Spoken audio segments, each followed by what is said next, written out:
actually like being at home, a family gathering.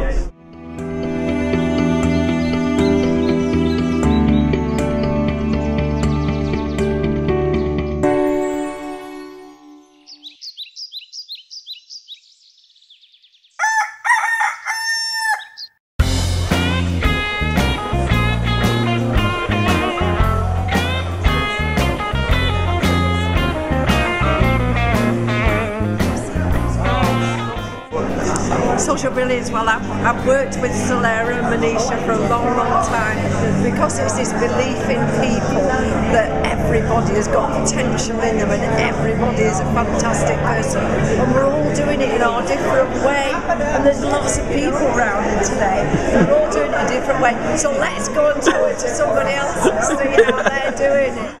The energy and the feelings and emotion that come from all the men and women and all the people that heard us speak is phenomenal, and it's something that I never thought I would be able to do. And I think social brilliance is recognising that you're able to create a brilliant social environment.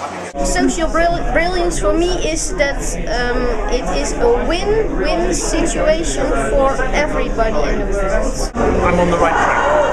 I'm doing what I want to do. That's okay. There are people out here as mad as I am. Social brilliance means that you have the commercial, corporate companies who merge into a more social way of acting in the world. Absolutely wonderful opportunity. I had to be here. Cool.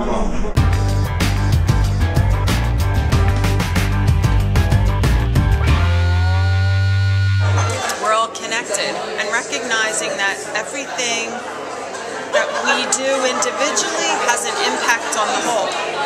And when we can be conscious about that, we can change any society situation, create any society situation, just by recognizing that we're all connected with each other. We all have something brilliant to contribute. It's been really incredible. I suppose the biggest impact was probably yesterday, because I arrived sort of just heavy with living in London, normal life, and then I was just completely blown away by people's brilliance, what people were doing, the projects they're working on. Yeah, just totally inspired. But collectively and connectively, I think that it's going to be very transforming. And this is a perfect opportunity to be inspired by some of the wonderful projects that are taking place. Before I wasn't that confident of talking in front of so many people, but like I have been in TV interviews before with Adam, so I'm a bit used to it now, but there's still a bit nervousness in me. But today was wonderful. Like I just expressed myself for everyone. Like whoever was there, I was looking at everyone's eyes, just saying what I feel, say how impressed, how welcomed I feel for Cricket for Change. I'm really grateful. And I have just gotten so much out of even the first day, and so far that little bit we've had in day 2, that I just feel that it is growing and expands, and it is totally socially brilliant what's happening here. I'm going to be in touch with a lot of people from here to see where that takes us.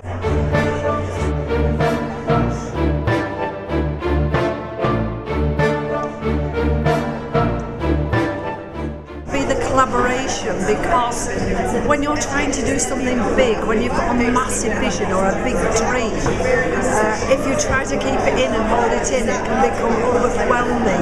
But when you share it with people, and you get input from other people, and it just expands and it just gets bigger, and the dream and the vision, then you think, wow.